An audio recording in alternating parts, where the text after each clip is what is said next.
জুলাই গণ অভ্যুত্থান স্মৃতি জাদুঘরকে শুধু ইতিহাস সংরক্ষণের স্থান নয়, বরং নতুন বাংলাদেশ গঠনের অনুপ্রেরণার কেন্দ্র হিসেবে বর্ণনা করেছেন সাবেক অন্তর্বর্তী সরকারের প্রধান উপদেষ্টা অধ্যাপক মোহাম্মদ ইউনূস।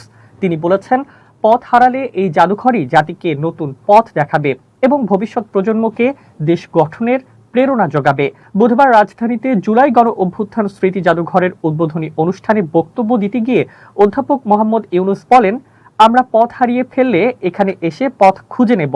আমাদের চিন্তায় যদি কোনো গাফিলতি আসে, এখান থেকেই তার ঠিকানা খুঁজে আবার নতুন করে যাত্রা শুরু করব।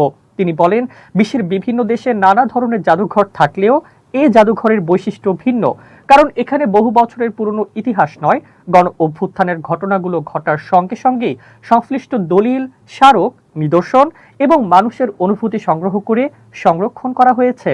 তার ভাষায়, ঘটনা ঘটেছে আর আমরা তাৎক্ষণিকভাবে সেই ঘটনার প্রতিটি নমুনা ও ইতিহাস সংগ্রহ করে জাদুঘরে নিয়ে এসেছি।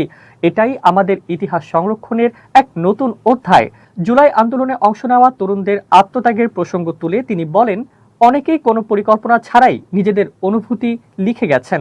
পরিবারের বাধা উপেক্ষা করে কেন তারা রাজপথে নেমেছিলেন সেটিও চিঠিতে তুলে ধরেছেন। এসব দলিল ভবিষ্যৎ প্রজন্মের জন্য অনুপ্রেরণার উৎস হয়ে থাকবে।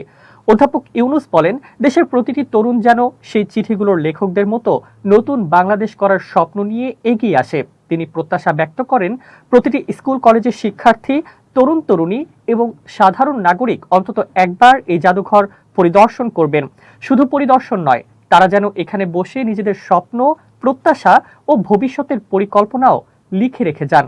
তিনি আরো বলেন, ভবিষ্যতে এই জাদুঘর শুধু স্মৃতি সংরক্ষণের স্থান নয়, সংস্কৃতি, শিল্প, সঙ্গীত, চিত্রকলা এবং অন্যান্য সৃজনশীল কর্মকাণ্ডেরও একটি প্রাণ কেন্দ্রে পরিণত হবে। জাদুঘরে নির্মিত প্রতীকী কবরগুলোর প্রসঙ্গ উল্লেখ করে সাবেক প্রধান উপদেষ্টা বলেন, প্রতিটি কবরের সঙ্গে সংশ্লিষ্ট শহীদদের পরিচয় ও আত্মত্যাগের ইতিহাস সংরক্ষণ করা হবে, যাতে ভবিষ্যৎ প্রজন্ম জানতে পারে কিভাবে এবং কেন তারা জীবন উৎসর্গ করেছিলেন।